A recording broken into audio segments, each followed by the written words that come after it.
on this episode of the Clip Service Podcast. Things are looking up for the Clippers, guys. I don't want to get too ahead of myself, and I know Rola could probably agree. The Clippers have won 6 out of the last 7, I think. Let's take a look real quick. Wait, Should count. Yeah, let's count. Okay. 1, 2, 3, 4, 5, 6, 7, 8. So they've won 7 out of the last 8, which is pretty good, guys. The only loss coming to, as you guys probably guessed, the New Orleans Pelicans, who seem to have the Clippers number every single time that they play. But the point still stands. The Clippers are looking a lot better.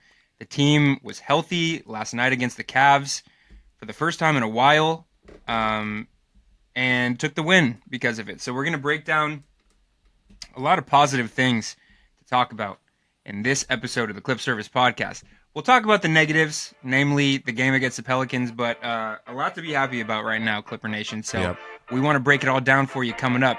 So without further ado, let's make it happen.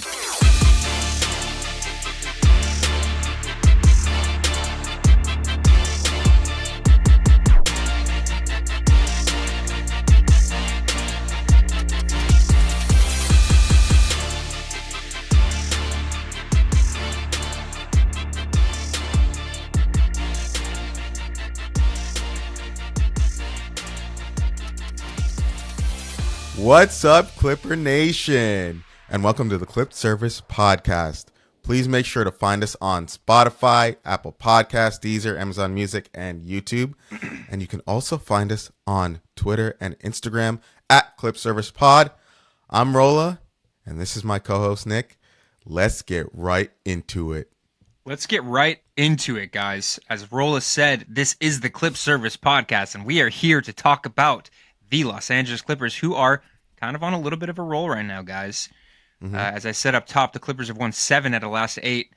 The only other teams to have done that, I think, currently are the Golden State Warriors and the Minnesota Timberwolves. So, unfortunately, those are the two teams that we have to get past to get out of the play-in situation. But, you know, we cover the Clippers here, and we want to talk about them. So, yes, sir. I want to start off with get it out of the way, because this team, for whatever reason, it's almost comical. It's almost comical how much the Pelicans have the Clippers number. So I want to get this out of the way. The game against the Pelicans, which followed a game against the Kings, which ended in a Kawhi Leonard buzzer beater, which was awesome. Clippers going to play the Pelicans. The first half of this game kind of went the way that I thought it would. The Clippers were getting destroyed, basically, in the first half. Yeah. Pelicans led by 21 at one point. Kawhi and James kind of did what they needed to do. I think Kawhi had 15, James had 12 at the half, and we're lucky to only be down 10 at that point. So it was kind of a back-and-forth affair. Clippers going to run late. Going to run in the third quarter. They open up that third quarter super, super aggressive and hold the Pelicans to like 9 points in the first 5 minutes of the third quarter. It looked like the Clippers were going to, make a run, and they did, and I believe that they tied it. Then the third quarter ends in a nightmare, and Trey Murphy goes off, hits 2 back-to-back threes, as he does. And the Pelicans just extended the lead again, and the lead gets up to like 15 or something like that. Yeah. It ended up being like a 4-point game in the last 5 minutes, but this was a game it was frustrating.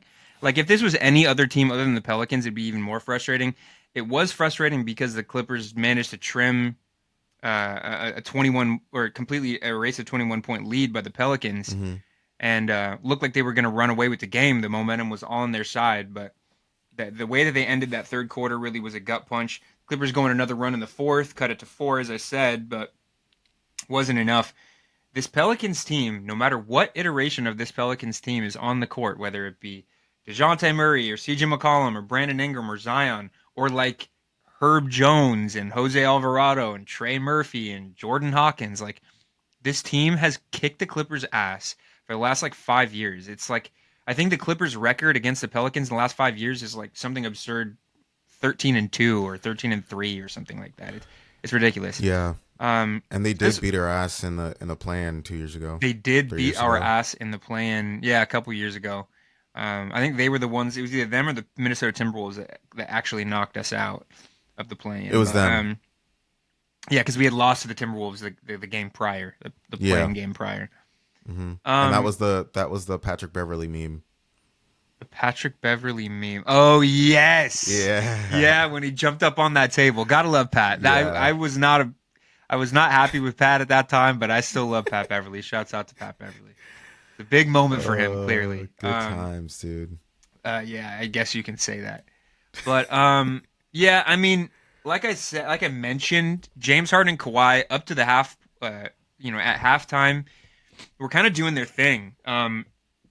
They both finished the game, plus 20 points, 29 from Kawhi on 12 of 20 shooting, 25 from James on 6 of 15 shooting. Clippers couldn't get a ton from their bench. Zoo had 19 and 11, wasn't a bad game. And that run that the Clippers went on, everybody looked great, but Hmm. I think it boiled down to the Clippers needed a little bit more help outside of Kawhi and James, and the Pelicans just find a way to dominate. I think it's just a cultural thing with the Pelicans. And if you look at the box score, nobody specifically jumps out. I think Zion Williamson had 6 points at the half. He had a triple double though. He did, but I mean, if you look, it's 22 points, 23 from CJ McCollum, Hmm. 21 from Trey Murphy, and 6 of those came at the end of the third. They got a lot of help from their bench, which was a big reason why they got up to that 21-point lead in the first half. 15 from Carlo Matkovic, Jose Alvarado with 14 and 11 from Jordan Hawkins. As I said, it can be anybody with this Pelicans team, and unfortunately, it was everybody. It was a little Yeah. bit of everybody in this one. Rola, did you have any takeaways from this one other than the fact that I just hate the Pelicans? I hate the New Orleans Pelicans so much. Yeah, man. I mean, I think Zion kind of always goes off against us. I don't, like you said, we don't really know why. The Pelicans in general. I mean, Zion had a triple double. I can't remember the last time he had a triple double was, but I mean, he's been going off recently. But this is just another game where he was allowed to kind of like play his game. Um, but yeah, like you said, outside of him, everyone else kind of just had a decent game. Like you said, CJ McCollum had 23 points, Trey Murphy had 21, and then their bench had a decent outing. But probably the biggest takeaway from this for me was Zoo. I mean, we'll talk about him a lot more as we cover the games from this week. But I mean, I feel like even going back to the last couple weeks, even going back into last year's playoffs, dude. If you go back to that podcast, I said that Zoo and Terrence Mann were the only two players that played like they wanted it. And Zoo has showed this entire season that he has wanted to be on the court and deserved to be talked about on that level with, James Harden and Kawhi Leonard and even Norman Powell I when it completely comes agree to the with you, but that, Clippers. that that was your takeaway from this game? That was my takeaway from this game. Okay. I thought that he just had I the love the best game optimism. on the Clippers. Oh, really? I mean, Kawhi is gonna do what he does. I mean, James Harden is gonna do what he does. 17 assists from James Harden, but Oh I just shit, feel yeah, I like didn't even see that. I just feel like Zoo is such a rock when it comes to our starting lineup, Yeah. and I think a lot of the times the team goes where he goes, and This year for sure. yeah. Uh, so that's basically my biggest takeaway. And also, I believe tLie was not coaching this game. Yeah, Um, this was the first out of a stretch that's currently still active of mhm. games, I believe, His that miss. Ty Lue has missed the game with a. Oh, actually, no. The second game was this game that Ty Lue missed. First one was against Mhm. the Kings, but Ty Lue is still currently out with some sort of back He had issues. back issues. So we hope that Ty gets well soon. But Brian Shaw's been coaching a hell of a stint for the Hmm. Clippers. Um, Unfortunately, not particularly in this game, but you can't really put that on B Shaw either. So, True. yeah, I mean, not much else that I need to Yeah. say in this one, other than the fact that I just think that the Pelicans, I like to joke and say that it's like some sort of magic or some magic spell or some curse that the Clippers have against the Pelicans, but I think it's just a cultural thing um, that that the Pelicans have where they feel comfortable against the Clippers, and it really doesn't matter who's out there on the floor. I think it's just a philosophical, it's just a mentality that the Pelicans have against us, and you see that throughout the league against certain players or certain teams play well against certain other teams, and that's just that. But yeah, it was a frustrating. It was a frustrating one, but I didn't look too much into it based on what had happened the games prior, and then I don't know. I figured that the game against the Miami Heat would be a good way to bounce back, and that was certainly the case. It was the second night of Mm-hmm. a back to back. It was the following game, and No normally I would Kawhi. be kind of worried. Yeah, no Kawhi. Normally I would be kind of worried in a situation like this where the Clippers take a heartbreaking loss, a loss that should have been a win, and they play a team back to back, an away game. So normally I would have been a little bit worried, but the Heat have been really struggling since Jimmy Butler was traded. I don't think Mm-hmm. that's really that does. I don't think that says as much about Jimmy Butler as it does just about the Miami Heat are kind of going through this sort of rebuilding, retooling thing, and it just hasn't looked right. But the Clippers really took advantage. As Roland and I both talked about last episode, Tyler Hero's the head of the snake in this situation.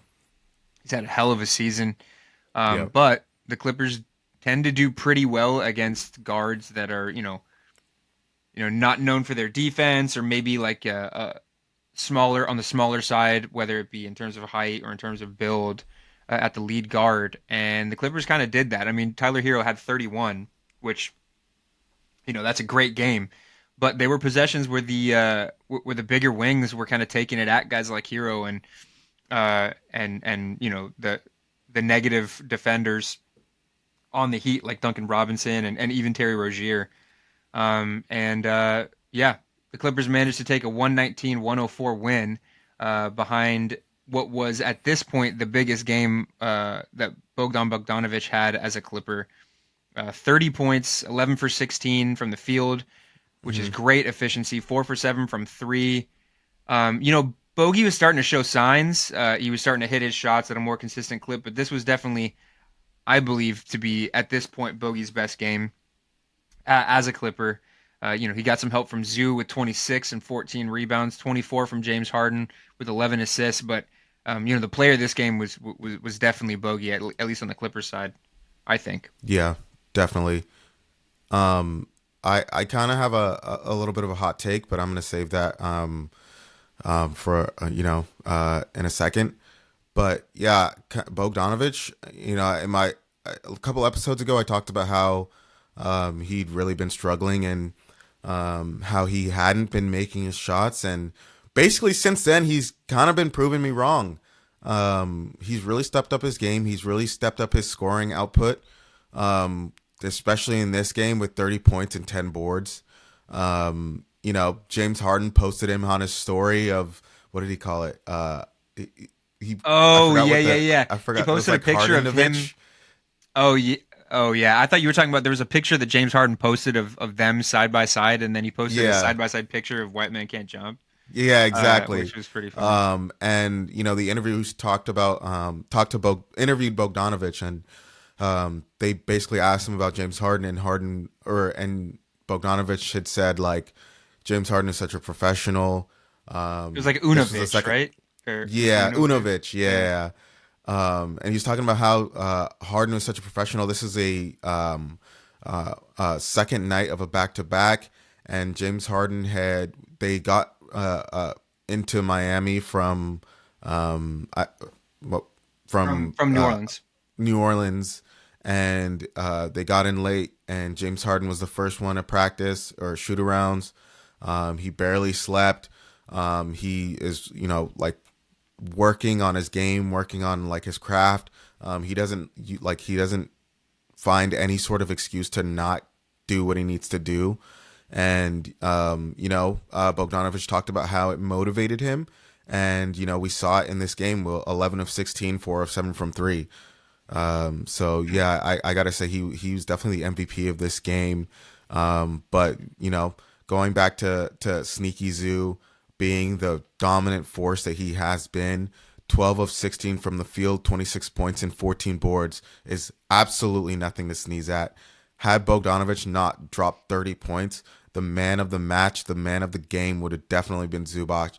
And this is my hot take: is I have always thought Bam Adebayo is one of the most overrated players in the league. Oh, really? And Okay, interesting. yes, and I think it was very much shown in this game. The gap between a player like Zoo, a big I like love Zoo, Bam, and a dude. I would big love to have like Bam. Bam, I would not Bam personally. at the four next to Zoo, dude. That'd be nice. No, dude. I'm thinking, and I've been saying this, bro. We gotta feed Zoo and allow him to fucking spread his wings, bro. Because I think he's. Thought you were gonna I say something genu. else, dude. What'd you think I was gonna say? I'm not gonna say it. Um, I genuinely think he's that guy, bro. I genuinely believe so. I used to talk shit on Zoo. Everyone knows this. You can go back to our pods from last year about Zoo's defense and about how guards take advantage of him. And I do think that is still a thing, and that will still be a thing once we get into the playoffs. Sure. But I think he's shown offensively that he is such an asset. And I think we need to allow him to spread his wings. He can hit mid-range shots. He can hit turnaround You gotta jumps. stop He can, saying spread, dude. bro. He needs to Um, spread wide open, bro. Zoo's gotta spread them. Yeah, I agree. Bro, give him some threes. Give him some mid-range shots. Feed him the ball. Every time we feed him, the dude goes off. Yeah. Look at his field. I don't even know what his total field goal percentage for the season is. Let me take a look. I think I would be shocked if it's lower than 60%. I'd be shocked. Let's see. Okay. Um, Give me a sec. Anyways, I think he's been the model, It's looking like his field goal percentage is 62%, which is bro. good. I'm telling you. This is coming from a center that isn't dunking every single play. You know what I Yeah, mean? no, I mean, sorry, go ahead. And I just think that if we kind of center our offense around him, especially with Kawhi missing games the way that he has been, I think we see another avenue of scoring outpour. Does that make sense? Sort of, sort of. I Yeah, I think know what basically you I'm trying to mean. say Zoo can be a high scorer, Yeah. like a 30 plus per game scorer if we give him the ball, and he would I do it mean, at he a high kind of has. I mean, efficiency. not 30, but like, I'm saying he's he been can't. I'm getting saying there. he. I'm saying the more we feed him, the higher it goes, and It's the really, efficiency is there. yeah, I mean, what more can you ask for? it's really cool, and I'm glad you brought. I wanted to go back to what. I'm glad you brought it up too. I was in the middle of eating, or else I would have interjected. Also, sorry for those of you watching this on YouTube. I'm going off frame and taking bites of food. For those of you don't like that, please look away. But I'm trying to keep it off the mic, so hopefully you guys aren't hearing me chewing No, like we a can't hear you. maniac. Okay, good.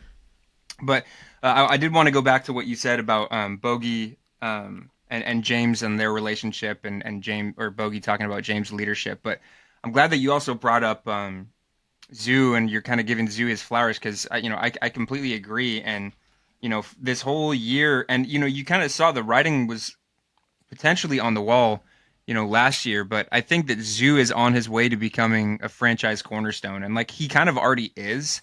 But I mean, like when this next iteration of the Clippers inevitably begins, I think Zoo's going to be right there as one of the pillars to He hold it has to all be. up. And it's really cool because obviously he's the longest tenured Clipper. He's gotten better and better every year. We stole him Mm-hmm. from the Lakers for damn near A bag nothing, of for chips, literally nothing. Yeah, a bag of chips named Mike bag of Muscala. Cheetos. Um, and he's gotten better every single year. He's gotten more trust from the coach, from two different coaches. I mean, he never really earned Doc's trust, but he's really earned tLie's trust. Mm-hmm. And the I think the coolest part of it is that this dude is, in my opinion, and I'm sure you probably agree, he's been a top five center in the league this year, and Easily. he's doing it as a back to the basket traditional center, which I think that's the coolest part of it because you Mm-hmm. look at centers that play similarly, like Sabonis and Vucevic and stuff like that. They play similar because they have such a strong post game, but again, those guys have really tried to extend their game beyond the arc. They almost do too much, and they're very very good players, but you don't see there are very few players that lean into the post offense like Zoo has this year, and he's reaping the benefits, and so are the Clippers. Like he has been a dominant center, and he's doing it within 5 or 4 feet, and he's doing it with great footwork, solid fundamentals, strong base. He's playing damn near every game. Like he's non-traditional in every sense of the word. I mean, he plays for the Clippers. He's a back to the basket center. He's the longest tenured center on the little brother team in LA. And he played for the other team at one point too. So it's just like a very interesting story that got Zoo to this point. Mm-hmm. But I think it's super super cool that he has gotten to this point and he's looked this good and he truly has been a monster every single night. Yep. And I mean, whether or not he could have been this last year, the years prior, if he was given the minutes, we'll never know. But I think he is here this year, and he's ready to take on any challenge. Um, going back to what you said about Bam, I do think that Bam's a very good player, but I think that's also a good example of how Zoo's been successful this year. He's done his damage when he's been matched up against centers that kind of like to stretch the floor or play a little bit differently. And in years past, Zeus struggled with players like that, that play like a switchable big and stuff. But he's found a way to literally just he's so consistent and inevitable with his numbers. It seems that it doesn't matter what type of center that he matches up against, he always finds a way to be successful, and it's really Mm-hmm. really cool to watch. But yeah, that's I'm gonna hop off my soapbox about Zoo, but I really I've thoroughly enjoyed watching Zoo play this whole season. Um, but yeah, I mean, going back to the game. Well, actually, sorry, I wanted to really quickly touch on what you said about James Harden and Bogey. Obviously, Bogey was the player of the game. He is going to be, if the Clippers want to do anything in the playoffs, he is going to have to be a huge part of the formula moving forward. It looked a little bit suspect at first after the trade. Rola, you and Mm-hmm. me had our apprehensions, and especially losing Terrence, it was tough to I'm loyal to see. Terrence, though. Still, Of unfortunately, course, but but the two don't have to be mutually exclusive. Like yeah. they were both Clippers, or they are. Terrence was a Clipper. Bogey is now a Clipper. They don't have to be tied to each other, other than the fact that they were traded for each other. Mm-hmm. But one thing that I really liked that he said was something that you touched on, and I had forgotten about it until you brought it up. But I think that, Bogey kind of gushing about how great of a leader James Harden's been, and James Harden and Jeff Van Gundy kind of getting on Bogey about, crashing the glass harder, finding ways to be successful, kind of instilling that confidence in him because we know that Bogey's a competitor. We saw what we Mm-hmm. did in the Olympics for Serbia. We saw what he's looked like on the Kings and on the Hawks at times. He's got the capability. He's just been in a slump, and it's very similar to what we saw with Nico Batum when he was with the Hornets. Clippers bring him in, kind of help him turn around, and then he becomes this like success story. And I'm really hoping that we can get that out of Bogey. And I think a huge part of that is guys like James Harden being that leader and really instilling confidence in him. And that was really cool to see. Mm-hmm. And I think that kind of goes along with what I was saying, a couple episodes ago, where I've loved James Harden as a Clipper. I really have. Like, he has his moments, but he's been a great Clipper. He's been a great ambassador for the team. He plays damn near every game, and during moments like this stretch of games, he's looked like an all-star again. So, yeah, that was really cool to see. Not much to say on the Heat side of things. Tyler Hero 31, 22 from Andrew Wiggins, but I think the low box score from everybody else. Bam with 6, Khalil Ware with 4. Um, Duncan Robinson 15. You know, Terry Rozier with only 7. I think that was just a testament to how good the defense was from the Clippers, and they kind of didn't really lose control of this game at any point. So this was a great way to bounce back against the team or against the loss to the Pelicans, and the Clippers kind of just kept it rolling against the Hawks. Yeah. Um, like even more so. This one had a little bit of a sentimental value because this would be the first game that the Clippers play against Terrence Mann. Since he was traded, it's cool to see Terrence again on the floor. Obviously, it sucks that he's not a Clipper anymore. But I actually didn't watch this game, Rolla. Did you watch this one at all? No, I didn't get a It's chance to been a watch, but I was keeping track of the score, and it was kind of a domination after the second half. I mean, in the third quarter, we outscored them 35-8. So it was kind of like one of those things where I saw the score and I kind of was assumed that it was going to be a win, which it was at the end of the day. But it's kind of cool to see Terrence Mann, actually get minutes. He played 27 minutes on the Hawks, and although he didn't, go off the way, he has the potential to. mm, It's. I mean, I'm always rooting for him, and just happy to kind of like see him on the floor instead of riding the bench the way he was on the Clippers as of the last time we saw him. yeah, 100%. I think yeah, I'm happy to see Terrence Mann in a role that he at least gets an opportunity, and I just a change. I think he needed a change of scenery. He's with younger guys. That was cool, but it didn't take away from the fact that the Clippers, like every game up until the end of the regular season, really need to take advantage of these games, and the Clippers did that, completely. 121-98 held the Hawks, who are a very talented team, Hmm. held the Hawks below 100 while scoring over 120. You love to see it. A huge part of that was kind of a trend that the Clippers are going through, a very positive trend, where the Clippers are starting to hit their threes again. They were really struggling from that, from that side of the ball, from that area on the floor, in their losing streak, and specifically from the role players. But this was, I think, one of the first games in a series of games. I mean, he's been good lately, but this game was kind of a testament to Nico Batum coming in, and obviously his stats didn't really jump off the page, but Nico Batum coming in and making an impact. 7 rebounds, 2 assists, 1 steal, 1 block, 3 threes, which was great, 3 for 5, and a +7. Like this, he did start in this one, and it's been cool to see vintage Nico lately.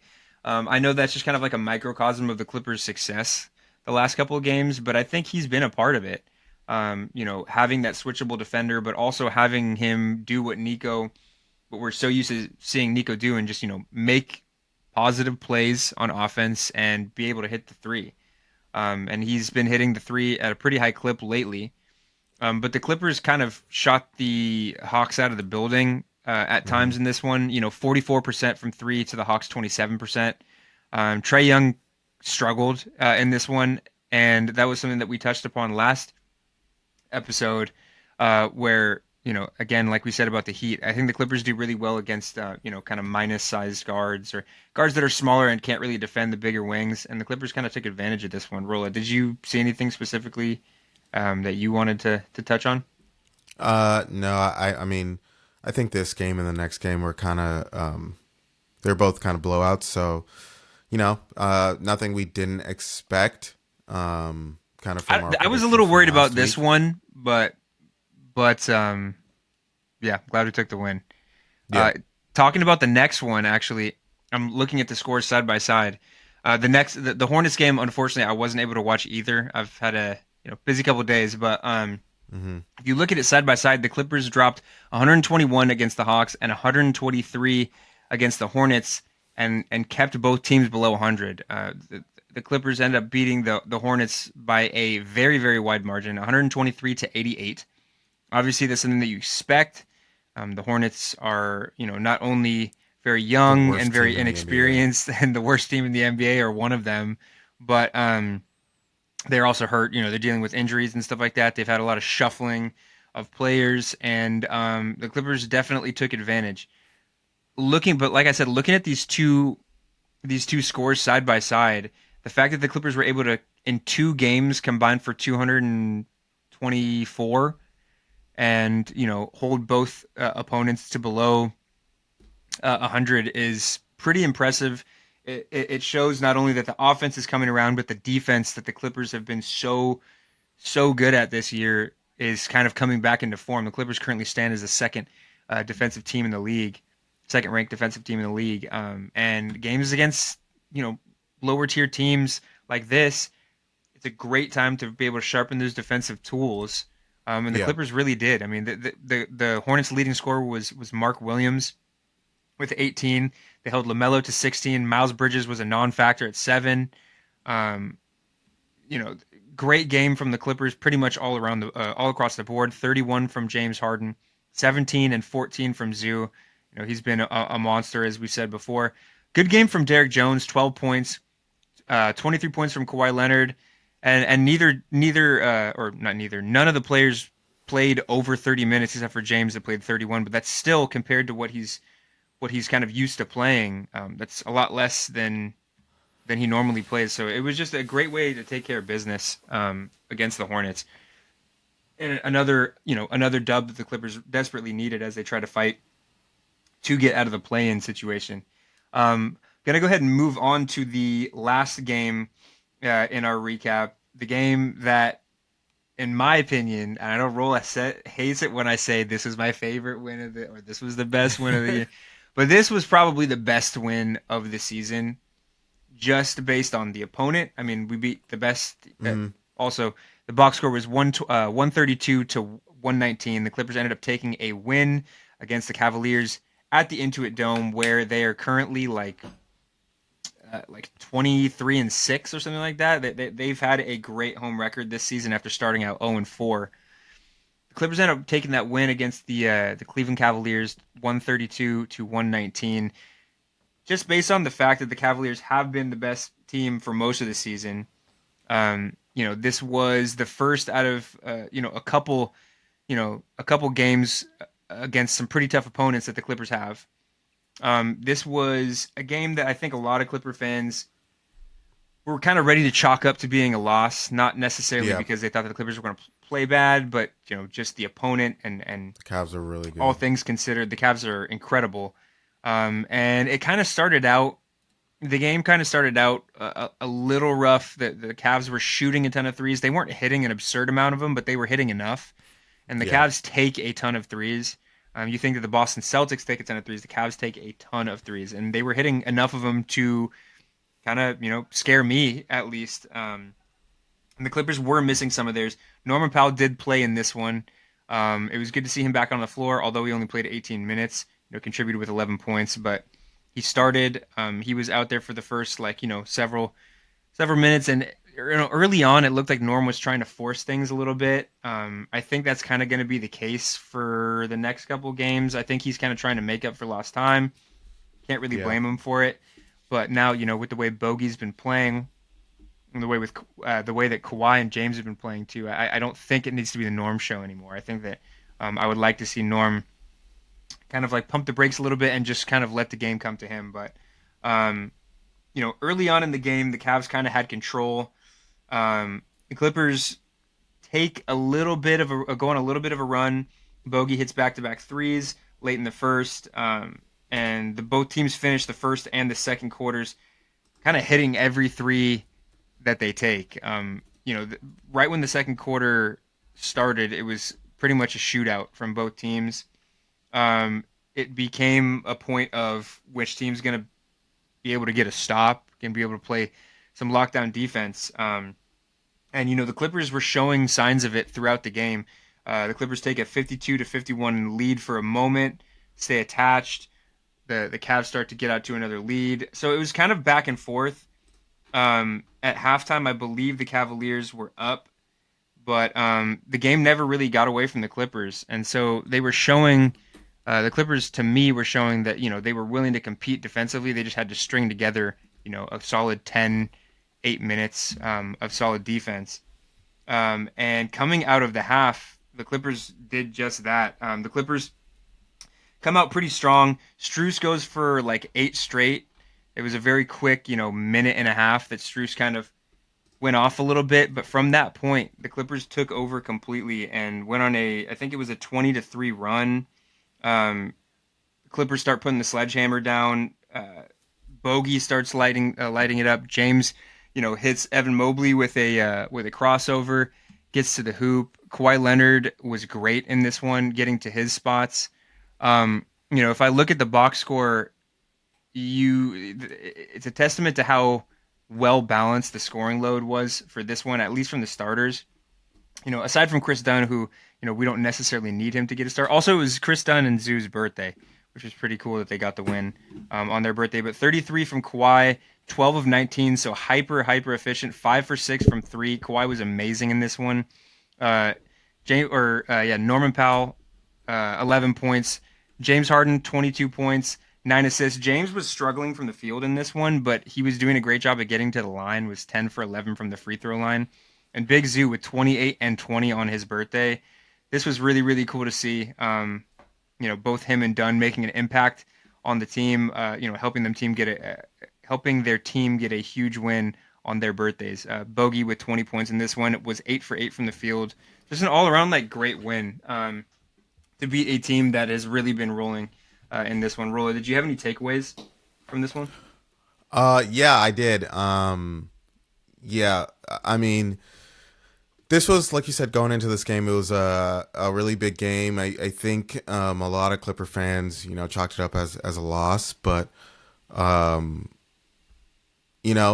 think the Clippers have been motivated as of recent games, and especially because the Cavs are the number one team in the NBA. I think we wanted to kind of bring them to their knees, so to speak. And also, I don't know if you noticed, we usually, I don't want to say usually, but I think we most of the time we've had Donovan Mitchell's number. I'm not really sure what it is, but I think we just kind of know how to guard him. He finished the game with 18 points, 5 of 18 from the field.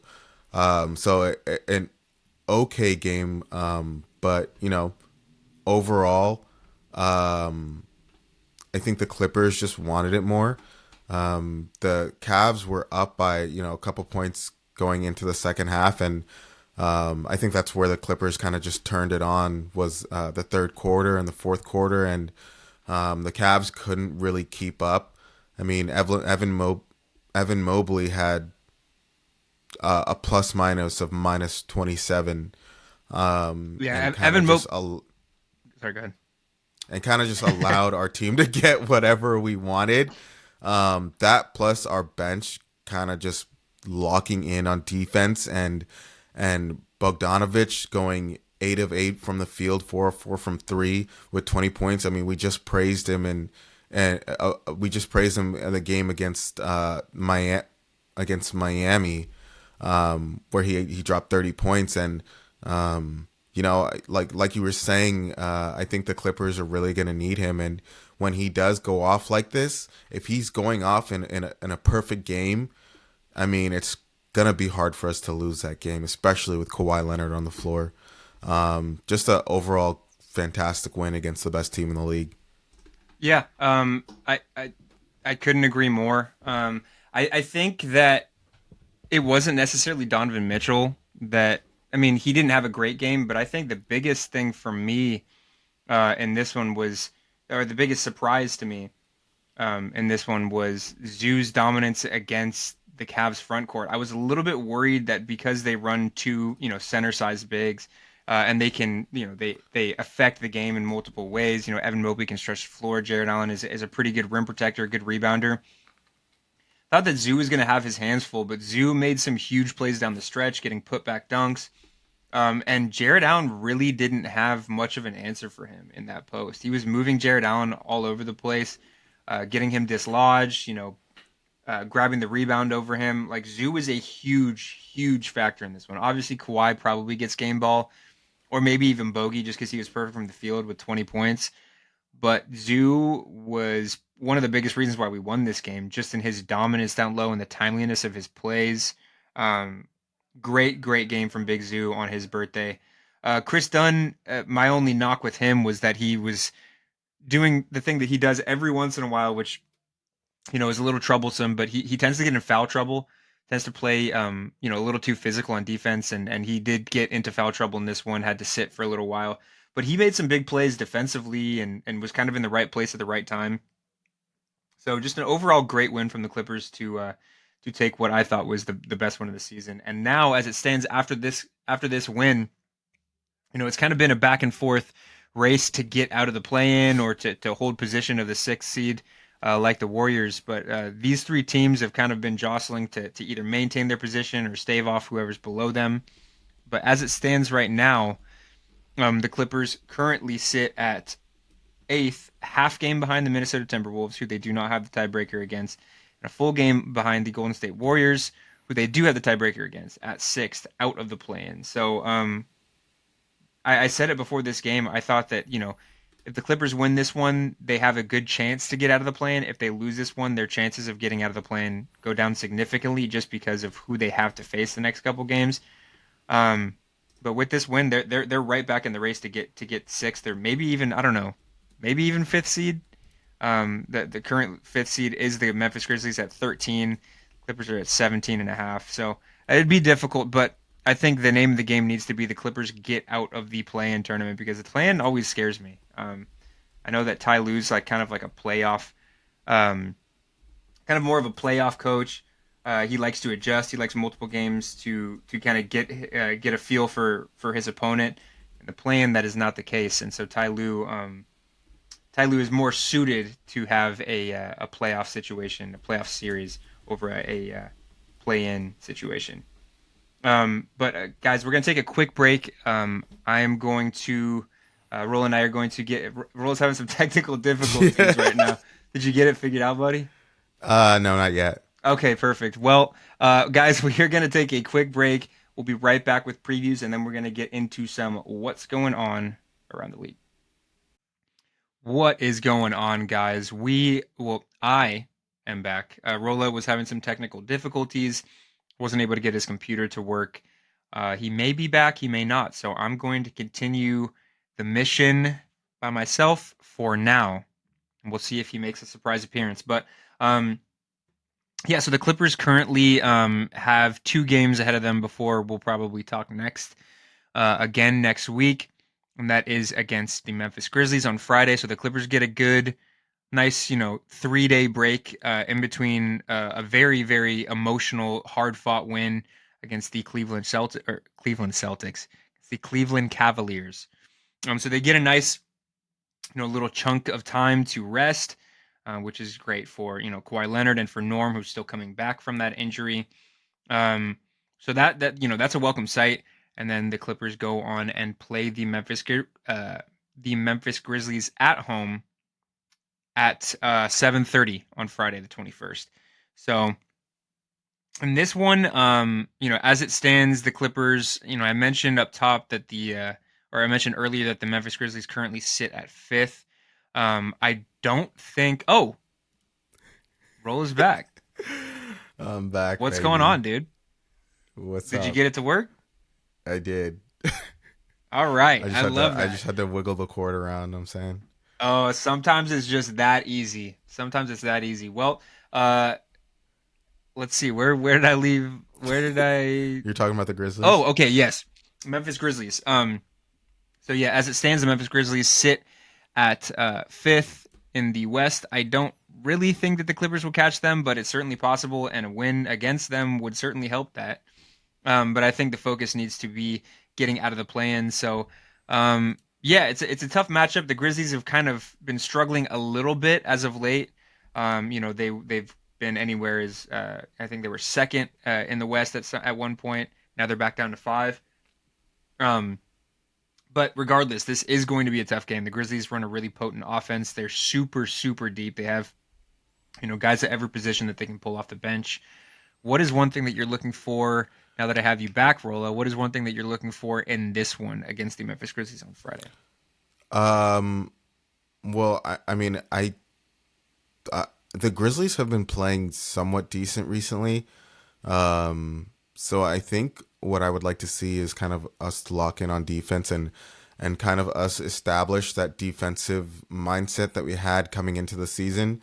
And you know, I just would like us going into the playoffs with kind of a high mentality and the right mentality of defense first, and then we have players that can step up offensively. Obviously, James Harden. Obviously, Kawhi Leonard. Obviously, Norman Powell.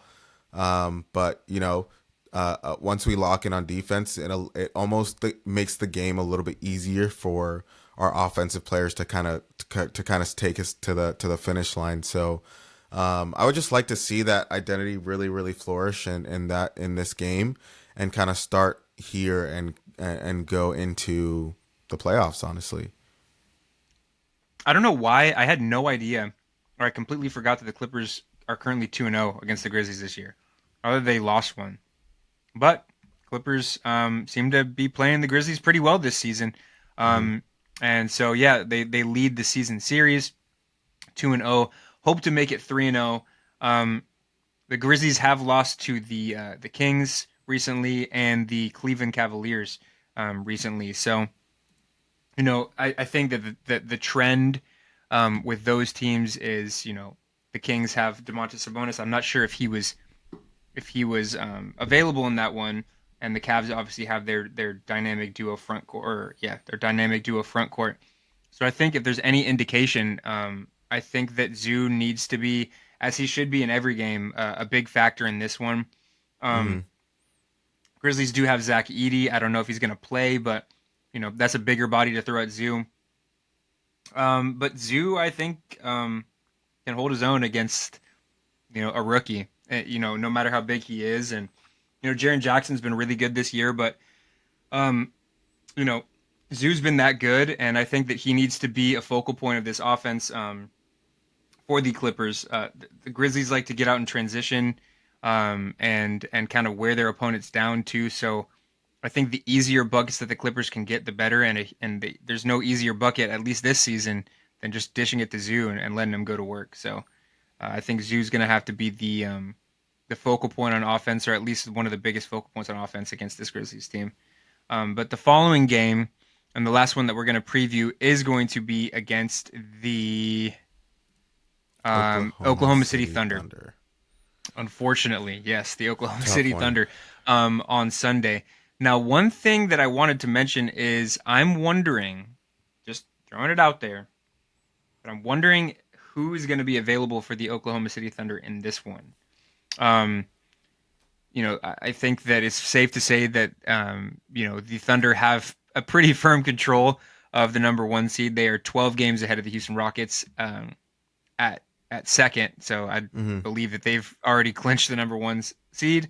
Um, I'm wondering if the Thunder plan to rest anybody in this one, and it's looking like it's Interesting. kind of already starting to trend that way. Um, Interesting. so I don't know, Rolla, what do you think? I would love it. I Um, would love if the Thunder rested everybody. It yeah, would be that'd be great. fantastic. I mean, it looks like they're gearing up for the playoffs. Um, it looks like they're trying to save or keep their uh, star players from potentially getting injured, and they can't get injured if they don't play, right? So I think Well, you that's never just know. the. I mean, they could get injured Didn't Joakim Noah walking to didn't the Joakim bench. Noah like slice his Achilles with a bathtub or something? Oh yeah, walking. Was it the bathtub or was he walking down the stairs? Yeah, I think I he think. dropped a metal bathtub on his like ankle or something, Oh Jesus. or like sliced it with. Um. Yeah. Anyway, Yeah. Classic.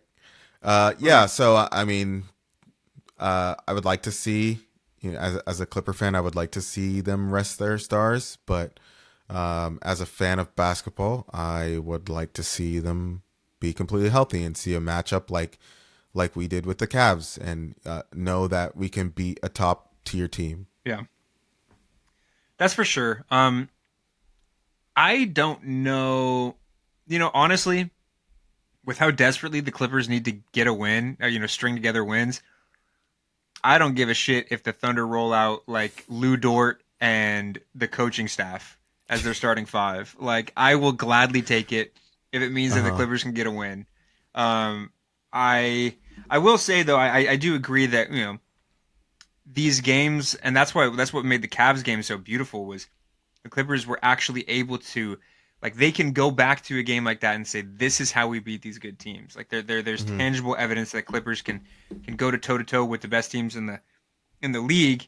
And obviously, when the Thunder aren't at full capacity or even half capacity in terms of talent, available talent, it's harder for the Clippers to be able to have that as that sort of proof and that sort of like level of pride and whatnot. But Lastly, really quick, the MVP race as the season is coming to the end. mhm. I just wanted to update you on the MVP race right now. Number 1 is Nikola Jokic. Number 2 is SGA. Number 3 is Giannis Antetokounmpo. Whoa, whoa, whoa, 4, whoa, Jason whoa, whoa. Tatum. Jokic is at one. Jokic is at 1. SGA is at 2. Giannis is at 3. 4, Jason Tatum, I and got a 5, problem with Donovan that. Mitchell. Who do you think is worthy as of right now of Jay, MVP? Jay. I agree. I don't even think it. I don't even think it's a question. I Well, how think do you that feel about I how do you think feel about people calling him a free throw merchant? And if it weren't for him getting all the free throw calls, I mean, we saw JB Bickerstaff raging the other day about this. And if it weren't for the free um throws, then where would Shea yeah. be? I think that the free throw thing is definitely like it's a fair qualm, especially when your team's playing against him. Like, it's the same thing that we saw with Harden when he won his MVP. Like, there are a lot of players. Shea's not the only one that gets a ton of free throws. Mm-hmm. There's this dude named Austin Reeves on the Lakers that gets a ton of them, and everybody Mm-hmm. loves him. Like, James Harden on the Clippers gets a ton of free throws. Like, Mm-hmm. it's just Jalen Brunson. I could keep going and going and going. It's a part of the game, and it's frustrating to watch, especially when Love it's against that. your team. And I do Sorry. think. Oh, you love that I'm saying that? Yeah. Yeah. Well, it's a part of the game, and I think that as long as it's being called consistently, because if there's one thing that if you can go back to these Thunder games, and you can check the team stats, and more often than not, the Thunder have the same amount or close to the same amount of free throws as the other team. So it's not like they're blowing teams out in total on free throws. It's just there's one guy that's really, really, really good at drawing them. Mm-hmm. I can understand if it's like one team has 40 free throws and another team has 6. Then you have a qualm. But Shea has it. The scoring tear that Shea is going on right now is generational. Like, he is stringing together a generational scoring run. Whether it's sustainable, I don't know, but you should reward a guy for doing that in a single season. His team is 12 games ahead of the second seed, and it's been that way for most of the season. The Nuggets have been struggling, and Jokic has been awesome. Jokic is probably going to go down as the greatest center of all time. Don't at me. I love Kareem. I love Hakeem. I love all those guys. But I think that it's very possible that Nikola Jokic will finally break through and be the Mm-hmm. greatest center of all time. Who knows? But what's very clear to me is that Shea has meant more to his team than Jokic has Yeah. this year, and I think that that's what you have to grade it on. Yeah, I agree. I would Free put throws or no free throws, SGA. yeah. Yeah, I would put SGA as my number 1.